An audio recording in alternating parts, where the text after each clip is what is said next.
Imagine finding an old torn wallet and inside a photo of your mother holding a baby next to a man who isn't your father. That's exactly what happened to me. My name is Julia, and that single picture turned my whole life upside down.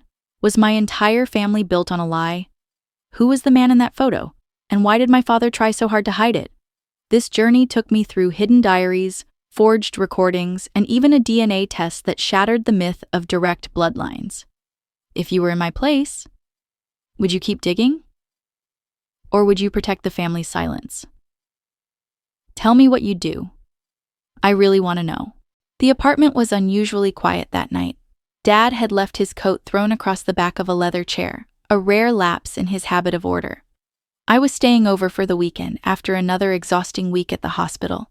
The Manhattan skyline outside his window glowed faintly, but inside, the only light came from the amber lamp in the corner. It cast everything in a dull, almost secretive hue. When I bent down to pick up the coat, the sound of something sliding out caught my ear.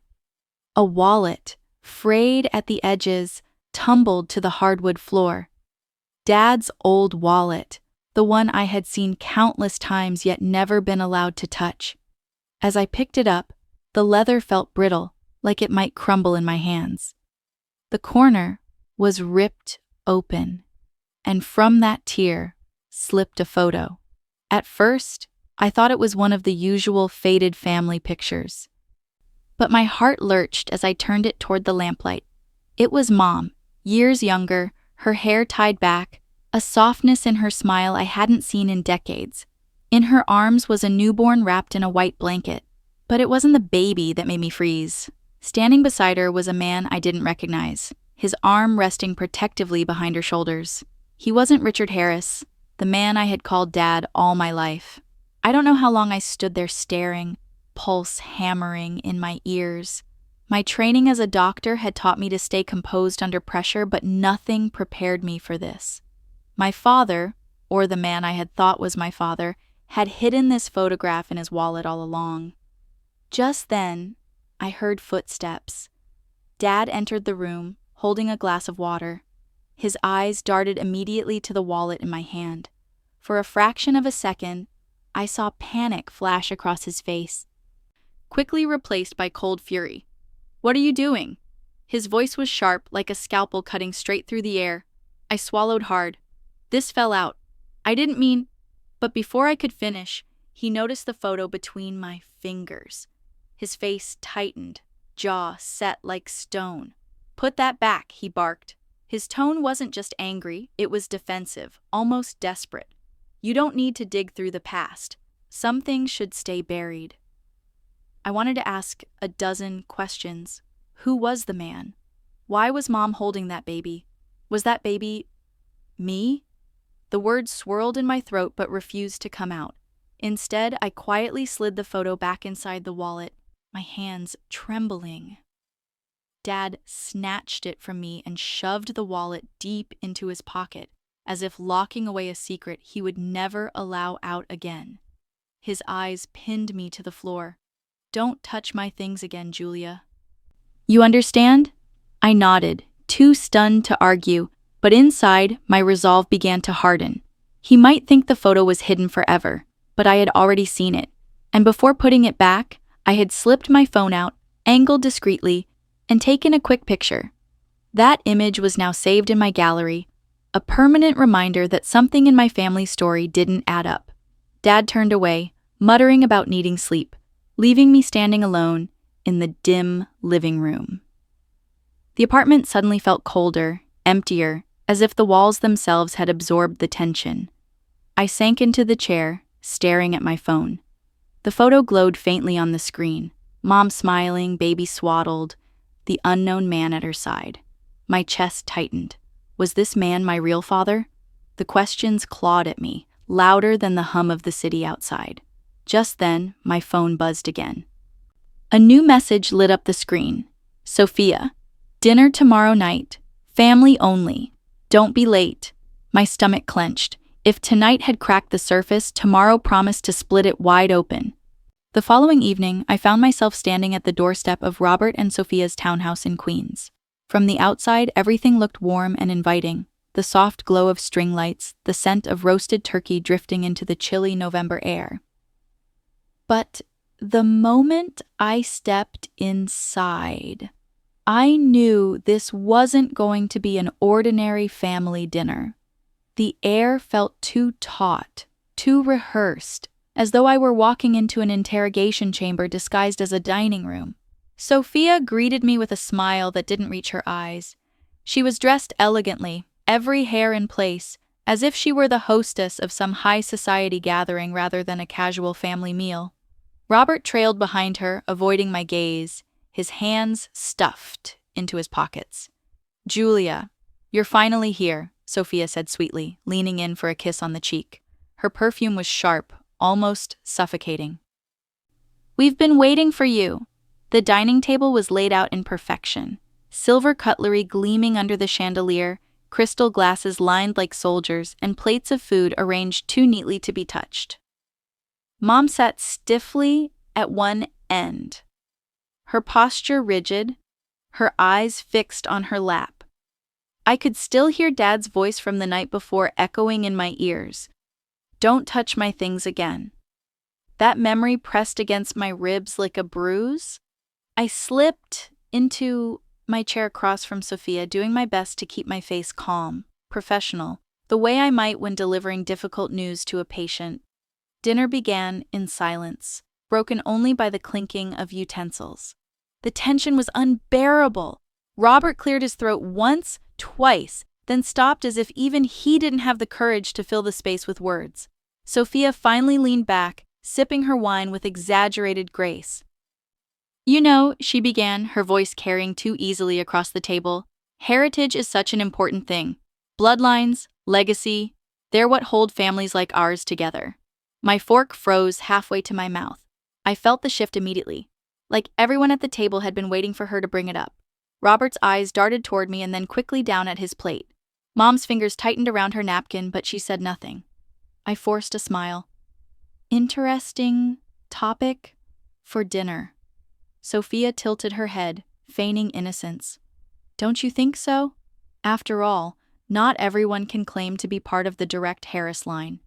She glanced at me, letting the words hang in the air like smoke. The murmurs started then.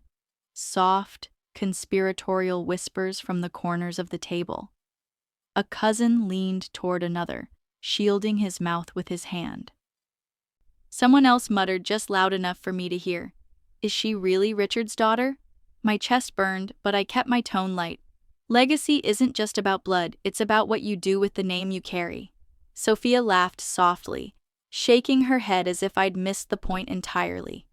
"True, but legal documents don't always care about feelings. They care about proof." Her gaze locked on me, sharp and deliberate. Mom shifted uncomfortably, her lips pressed tight. She looked at me once, quickly, almost pleading, before staring back down at her untouched plate. The conversation stalled, leaving the rest of us chewing in uneasy silence. But the whispers didn't stop. I could feel them circling me, pressing against my skin like static. My father's outburst the night before came rushing back. Some things should stay buried. Sophia set her glass down with a soft click. Then she leaned forward, her voice cutting through the quiet. "Not everyone at this table is a Harris on paper, and maybe not everyone should pretend to be." The words landed like a slap. The entire room stilled. Even Robert flinched, his knuckles white against his glass. I sat perfectly still, staring at Sophia, unwilling to give her the satisfaction of a reaction. My heart hammered in my chest, but my face was a mask. Across the table, Mom finally raised her head. Her eyes met mine, brimming with something between sorrow and apology. She held my gaze for a long, fragile moment, and then she turned away, as if retreating into silence were the only defense she had left. The air seemed to drain from the room, leaving only the echo of Sophia's accusation and the unspoken confirmation that my mother wasn't ready to fight it. Karen met me the next morning at a quiet cafe near Union Square. She didn't waste time with pleasantries. After a brief embrace, she slid a small brass key across the table, her expression calm but serious. "This was your mother's," she said softly. "It opens the attic at the old Brooklyn house. She kept things there. Things your father never touched." The weight of the key in my palm felt heavier than it should have. I thought of Dad's hard stare at Thanksgiving, his promise that the will would decide everything. If he was hiding something, I needed proof before that day came. That evening, I drove out to Brooklyn. The neighborhood had changed, new cafes, renovated brownstones, but the Harris house still stood like a relic of another time. Paint peeled from the shutters and the front steps sagged with age. I slipped inside, my footsteps echoing in the quiet.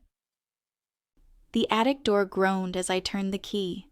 A wave of dust rushed out, thick and choking, carrying the faint smell of mothballs and cedar. I pulled the chain for the single bulb, its light flickering weakly over stacks of boxes and old furniture draped in sheets. Alone in the dim space, I felt like an intruder in my own family's past. But I reminded myself, I was a doctor. I was trained to observe, to analyze, to piece together patterns. This was just another kind of diagnosis. Only the patient was my family history. I rummaged through boxes of faded clothes, Christmas ornaments, and yellowed receipts until I found a trunk bound in leather straps. Inside, under a pile of letters and photo albums, lay a slim, leather-bound journal. My hands trembled as I opened it. The handwriting was unmistakable. My mother's. I sat on the floor, cross-legged, the journal balanced on my knees. At first, the entries were mundane, notes about groceries, sewing, and family dinners. But as I turned the pages, the tone shifted. Dates lined up with the year of my birth. One entry caught my eye. 8 weeks today. I'm terrified, but hopeful. He doesn't know yet. Richard is away on business. He won't be back for another month. My breath caught. 8 weeks. The timing didn't align with Dad's travel records I had memorized from the stories he loved to repeat. If Mom had been pregnant that early and Dad wasn't even in the country, then who? I flipped faster, scanning entry after entry. Words blurred together. Confusion, secrecy, protection. She wrote about someone who comforted her during those months, someone she referred to only by initials. Then I found it. A page near the back, the ink darker, pressed harder into the paper. A draft of a letter never sent. Dear A.R., I don't know if I have the courage to tell the truth. Julia deserves to know who you are, but Richard has claimed her as his own. I'm torn every day between what's right and what will keep this family intact. Please forgive me for my silence. I stared at the letters A.R., my mind racing. The unknown man in the photo? The one standing beside Mom as she held the newborn? Could this be him? I snapped photos of the journal pages, my phone shaking in my hands. My chest was tight, not from dust, but from the pressure of realization. The attic seemed to close in around me. The bulb flickered again, casting shadows across the boxes like silent witnesses. I closed the journal, tucking it back exactly as I found it, though the knowledge inside was already seared into my memory. For years, I had lived under the assumption of certainty. Richard Harris was my father. But now, staring at those initials, I wasn't so sure. I stood, brushing dust from my clothes, and slipped back down the stairs. Outside, the Brooklyn air felt damp and cold, the city's hum distant but steady. I leaned against my car, staring at the key Karen had given me, still warm in my pocket. This wasn't just about inheritance anymore. It wasn't just about Sophia's whispers or Dad's control. It was about identity, truth, and the possibility that the man who raised me wasn't the man who gave me life. As I started the engine, my phone buzzed. The screen lit up with a message notification. It was from Karen. Karen, now you understand. Follow the trail, Julia. Find AR. I tightened my grip on the steering wheel. I had the initials. I had the journal. And I had no intention of letting this mystery remain unsolved. Tomorrow, I would begin. The office of Bell & Associates gleamed with glass and polished wood, perched on the 24th floor of a skyscraper in Midtown. Through the wide windows, Manhattan sprawled beneath us in a quilt of lights and motion. But inside the conference room, The air felt suffocating. I sat between Mom and Robert, across from Dad and Sophia. The mahogany table stretched long, the kind of table built for negotiations rather than family. At its head sat Mr. Bell, the family attorney, with his immaculate suit and expressione gave nothing away. A leather folder lay in front of him, its corners perfectly aligned with the table's edge. "We'll be reading the will later this month," Bell began smoothly, folding his hands. "As Mr. Harris has requested." The words dropped like a stone in my stomach. Dad sat tall, arms crossed, his face impassive, but I knew those words were his armor. Direct line. The phrase he'd repeated over and over. He intended the will to define me, or erase me. Sophia leaned forward, her manicured nails clicking against her glass of water. "I think it's important to remember the Harris legacy," she said. "We can't dilute it. The assets, the trust, the foundation, they must remain in the hands of true heirs." Her eyes flicked toward me, a faint smirk tugging at her lips. Mom shifted beside me but said nothing. Robert cleared his throat like he wanted to intervene but thought better of it. Belle's gaze moved from Sophia to Dad, then back to me. "The Harris will is straightforward, yes, but there is a codicil, an addendum. It modifies some of the terms." The room seemed to freeze. Even Dad's expression faltered for a moment. Sophia's smile hardened. "And what exactly does this codicil say?" Belle's lips curved into something between a smile and a warning. "That will be revealed during the reading. For now, let's say it broadens the scope of inheritance." A ripple of whisper stirred at the table. My pulse quickened. Codicil. It could mean anything. It could mean protection or proof. Sophia's voice sharpened. "You can't possibly mean Julia is included." I kept my face neutral, though heat rose under my collar. "Why wouldn't I be?" "Because legacy should not be ambiguous." Sophia's tone was sweet poison.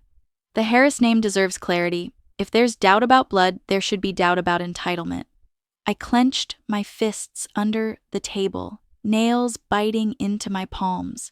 She wanted to erase me before the will was even read. The silence stretched until Karen's voice floated from further down the table, calm, deliberate. "You cannot simply cut Julia out because you dislike her existence." Every head turned toward her. She smiled faintly, sipping her tea as though she'd merely commented on the weather. But her words hung heavy, unshakable. Dad's jaw tightened. Mom's eyes shimmered with something like gratitude or fear. Sophia bristled, her cheeks flushed. She turned her gaze back on me, and her lips curved into a thin smile that didn't reach her eyes. "If you want to stand in this family, Julia, you'll need more than sympathy. You'll need proof." The challenge sat between us like a gauntlet thrown. I met her stare, my voice steady, though my chest hammered. "Then proof is what you'll get." For the briefest second, her smirk faltered.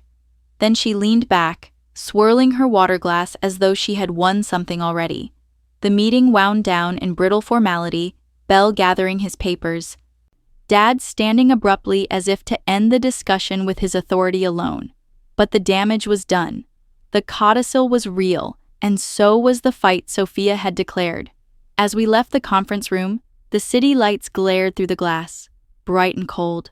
I felt Sophia's gaze burning into my back. When I turned, she mouthed 3 words so only I could see. "Bring your evidence." Karen chose a quiet cafe tucked along a side street in New Jersey, far from the polished skyline of Manhattan.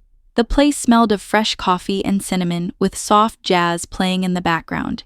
It was the sort of cafe where secrets could be spoken without fear of echo.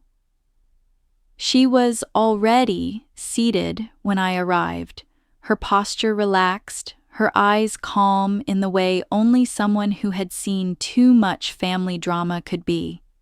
As I slipped into the chair across from her, she reached across the table and placed her hand over mine. "Julia," she said gently, "you're not imagining things. I saw your mother once, before you were born. She wasn't with Richard."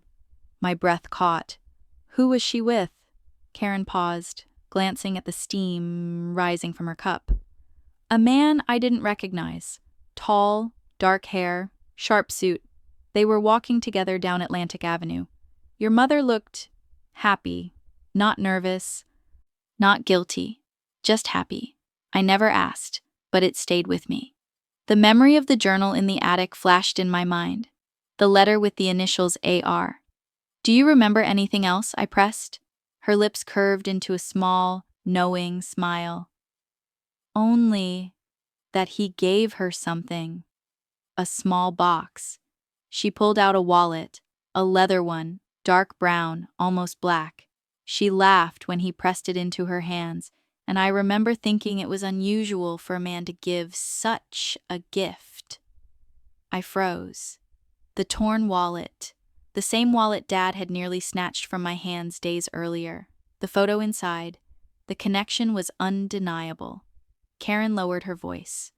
I think that man might be your AR. The letters seemed to burn in my ears. I leaned back, steadying my breath. Then I need to find him, or someone who knew him. Do you know anyone else who might have seen them together? She thought for a moment. Your mother's old college friend, Margaret. She used to live nearby in New Jersey. I don't know if they stayed in touch, but Margaret might remember. She always had a sharp eye for details. That evening, with Karen's help, I tracked down Margaret's number through an alumni directory. My hands trembled as I dialed. The call rang 3 times before a soft, raspy voice answered. Hello? Margaret, this is Julia Harris. I think you knew my mother years ago. There was a pause, and then a warm laugh. Oh, Julia. Yes, I remember. You were just a baby when I last saw you. How is she? I swallowed. She's fine, but I need to ask you about something important. Did you ever see her with a man named... I hesitated. AR? Silence stretched at the other end. Then Margaret sighed. Yes, Andrew Ross. He was in her life briefly, before you were born.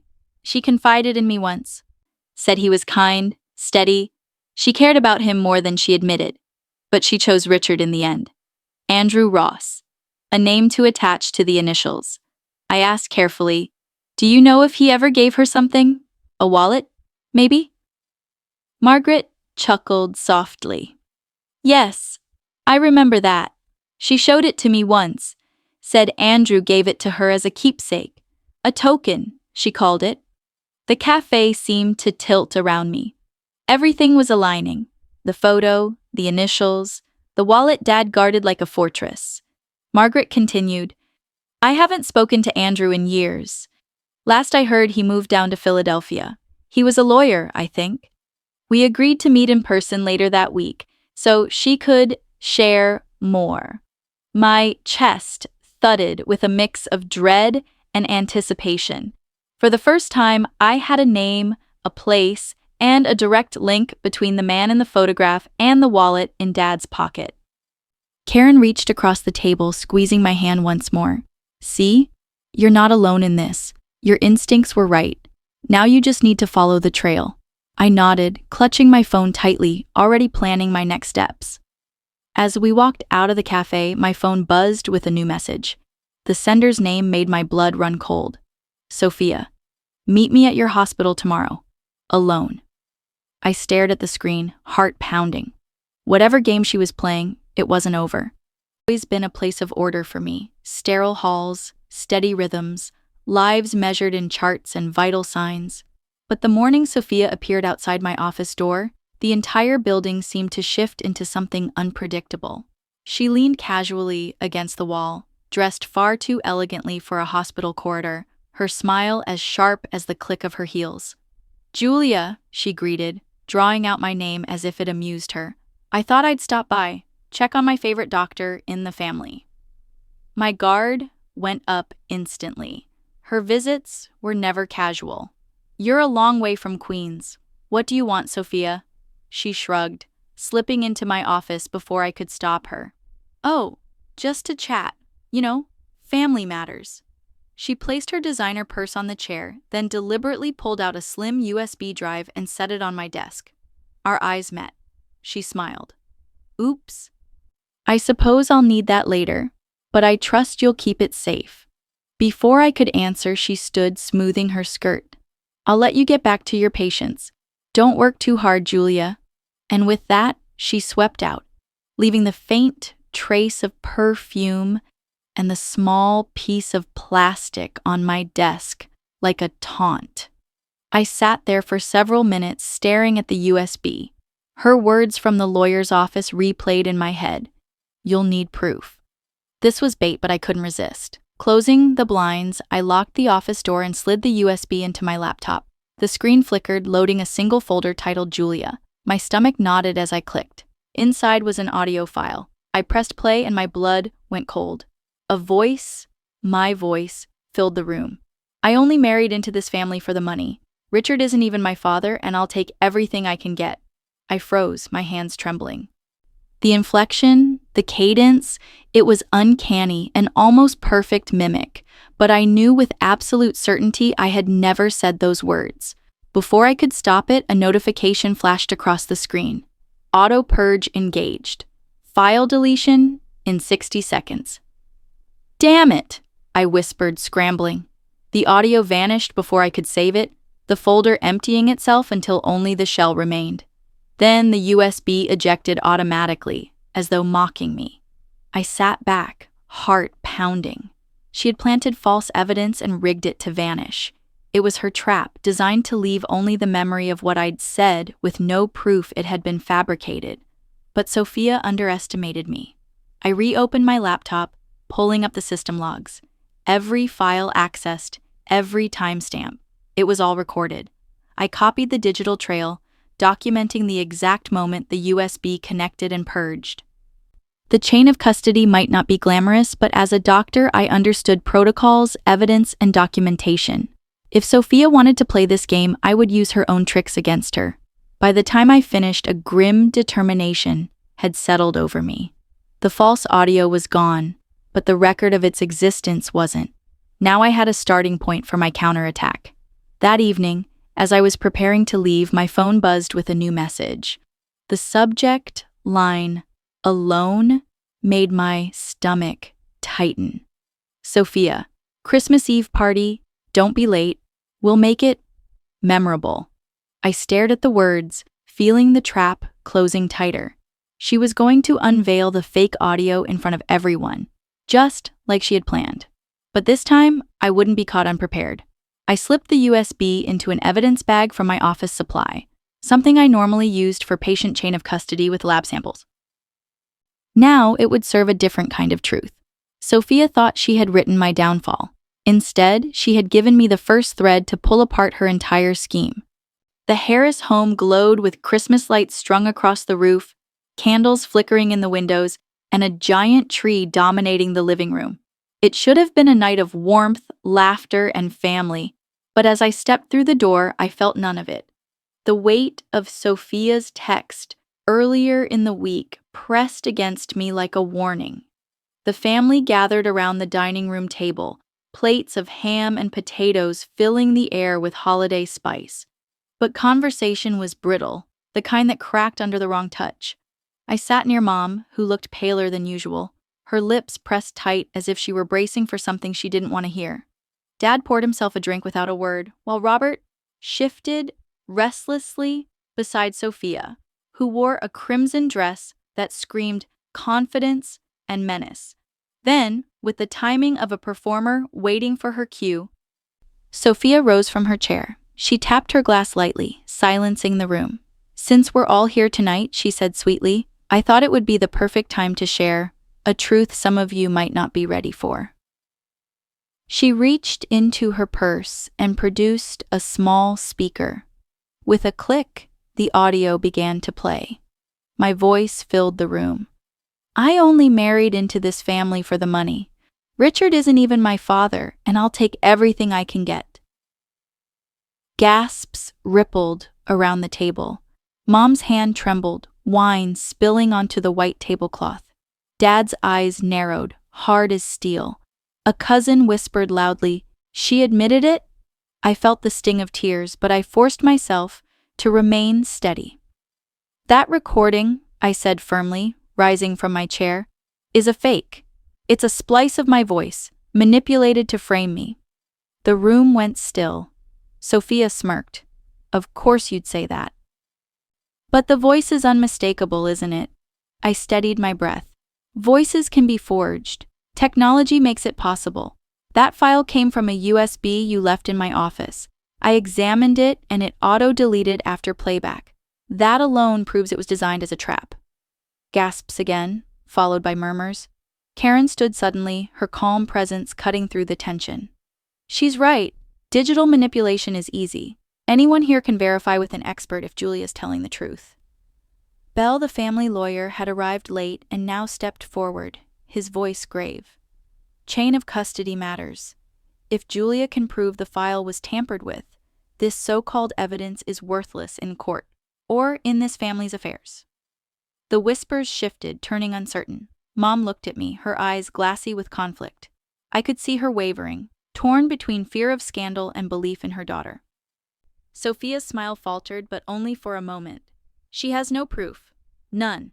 And without proof, all you have is her word. I turned to the family, my voice steady though my chest hammered. Give me time. One day. That's all I ask. I'll bring you evidence, not just of my innocence, but of who's truly behind this manipulation. The silence stretched. Then Karen spoke again, her voice quiet but unwavering. She deserves at least that.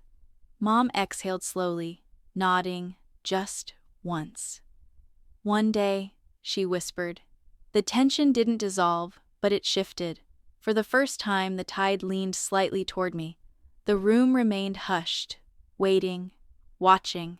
Sophia sat down again, her smile brittle now, her glass trembling slightly in her hand. She masked it with a laugh, but I saw the crack. The evening limped forward after that, with forced carols and shallow laughter. But the recording still echoed in every corner of the house.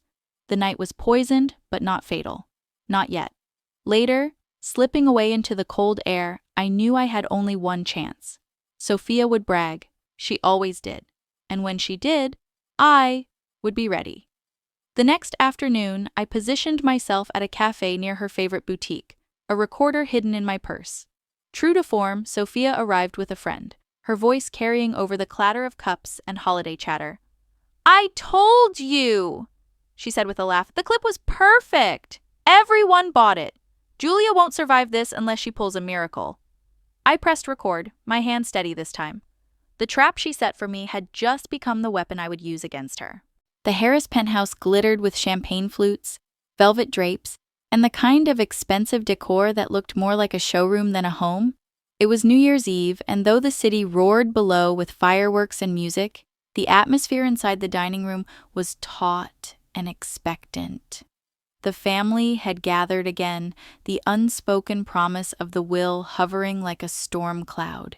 I sat at the table, my recorder tucked into my bag, every nerve braced for what was coming. Across from me, Sophia glowed in sequins, confident and smug. Dad sat at the head, his jaw set, while Mom looked fragile, her hands trembling as she arranged her napkin. Karen gave me the smallest nod from down the table, a silent encouragement. Mr. Bell cleared his throat. As you all know, Mr. Harris has requested the will be read this month. Tonight, given the family's presence, we will begin. He tapped a folder, the crisp edges betraying his precision. But before I do, if there are matters of evidence or claims, now is the time. The room shifted toward me, and I stood, my palms pressed flat against the table. Yes, I said, my voice steady. I have something to share. With a deliberate motion, I placed a small Bluetooth speaker on the table and pressed play. Sophia's voice spilled into the room, clear, undeniable. I told you, the clip was perfect. Everyone bought it. Julia won't survive this unless she pulls a miracle. Gasps erupted. Karen leaned back, satisfied. Robert's face drained of color. Mom clutched her glass so tightly it nearly shattered. Sophia shot to her feet, panic flashing across her face. That's taken out of context, she snapped. You don't know what... But Belle raised a hand, silencing her. The voice is clear, and context does not alter the intent. This establishes manipulation. The room fell quiet. I inhaled deeply and took the next step. This family has obsessed over bloodlines and direct heirs. Fine. Let's talk blood. I pulled a sealed envelope from my bag. I submitted a DNA test. Legally. Through the proper chain of custody. These are the results. I slid the envelope across the table. Belle opened it, scanned, and looked up gravely. This confirms Julia is biologically related to Richard Harris. Sophia collapsed back into her chair, her face pale, fury twisting her mouth. Impossible, she hissed. Not impossible, I replied calmly. Uncomfortable, maybe, but the truth doesn't ask for permission. Bell turned back to his folder and adjusted his glasses. The codicil Mr. Harris filed broadens inheritance rights to include Julia Harris explicitly. She is named, alongside Robert, as a primary beneficiary. The words cracked the tension like thunder. The room filled with shocked murmurs. Robert looked stunned. Mom covered her face with trembling hands, and Dad's expression was unreadable, though his knuckles whitened on the armrest. Karen's voice rose above the noise, clear and firm. The matter is settled. Julia is family, in name, in blood, and in law. The silence that followed was heavier than any argument. I could feel years of whispers, doubts, and shadows evaporating under the weight of proof. Then softly, a new sound broke through. Mom's voice, fragile and trembling. Julia. I turned. She was staring at me, tears brimming. Her lips quivered as she whispered, there is more. Let me tell you everything. The entire room froze, all eyes shifting to her, and in that moment I realized the night wasn't finished. The truth I had uncovered was only part of the story. The rest, her secret, was about to break everything wide open. The morning after the gathering, New York felt strangely lighter, as if the city itself had exhaled with me. I opened my apartment window, and the cold January air carried in the faint aroma of roasted chestnuts from the street vendor below. For the first time in weeks, the tension in my chest loosened. On my kitchen counter sat a sealed envelope, the DNA report, alongside a notarized copy of the codicil Bell had read aloud. I slipped them both into a drawer, shut it gently, and locked it. The sound of the lock clicking was final, like the last note of a long, dissonant song. Mom arrived mid-morning. She looked older than I remembered from just weeks ago. Her shoulders slumped, her eyes swollen from the night before. Yet when she stepped inside, she smiled faintly. Julia, she whispered, her voice unsteady. I poured her coffee, the bitter scent filling the kitchen. She held the cup like it anchored her. After a long silence, she reached across the table and took my hand. You were right to fight, she said, tears glistening. I should have told you the truth long ago. I was scared. Of Richard. Of losing the life we built. But it wasn't fair to you. You deserved honesty. Her confession wasn't an explosion, not the dramatic reveal I once imagined. It was quieter, almost tender, like an old wound finally exposed to air. I squeezed her hand gently. I don't need every detail, Mom. I just need us to be real from now on. She nodded, then leaned forward and pulled me into an embrace. For the first time in years, I felt her arms not as a shield for appearances, but as genuine comfort. Later, my phone buzzed. A text from Robert. I'm sorry, Julia. I should have spoken up sooner. Can we meet? Minutes later, another message appeared. From Karen this time. It's done. You held your ground. I'm proud of you. And then silence from Sophia. Her absence was louder than words. With her schemes exposed, her influence shrank overnight. She had gambled everything on manipulation and lost. That afternoon, Dad called. His voice was low, brittle. Julia, he said simply, I can't change what's been done, but I'll respect the codicil. The trust needs you now. The family needs you. I listened, but I didn't rush to comfort him. He had chosen silence for too long. His acknowledgement wasn't an apology. It was an admission of necessity. That was enough for now. I returned to the drawer and looked again at the documents. Proof, sealed and permanent. With those pages, I wasn't just Richard Harris's daughter by name. I was the legal custodian of my own truth. By evening, I sat at my desk, overlooking the city lights blinking on one by one. For once, I didn't feel like a pawn in someone else's game. I had claimed my own place, not through inheritance, not through blood alone, but through evidence, resolve, and the courage to draw my own lines. Mom had promised honesty. Robert had offered apology. Dad had accepted reality. Even Karen, steadfast through it all, had reminded me that family could mean allies, not just adversaries. The final choice was mine, and I chose forgiveness with boundaries. No blind loyalty, no silent compliance. Only truth, guarded by law and by my own determination. I closed the drawer again, locking away the DNA envelope and the codicil copy. The faint smell of fresh coffee lingered in the apartment as the city's hum rose outside my window. The storm had passed, and in the quiet that followed, I finally felt free. In my small kitchen, the smell of morning coffee mixed with the first light of the new year. I closed the drawer where the copy of the will and the DNA envelope rested. The papers that once kept me awake at night were now finally at peace. I realized something. Filial duty does not mean blind obedience. Family bonds must stand on truth and clear boundaries. Justice may come late, but when it arrives through law and evidence, it carries lasting weight. Outside the window, New York was waking to a soft dawn, just as my own journey had ended with choice and freedom. If this story touched you, please like, share, and leave a comment. Type 1 if you feel the same. Type 2 if you think something could be improved.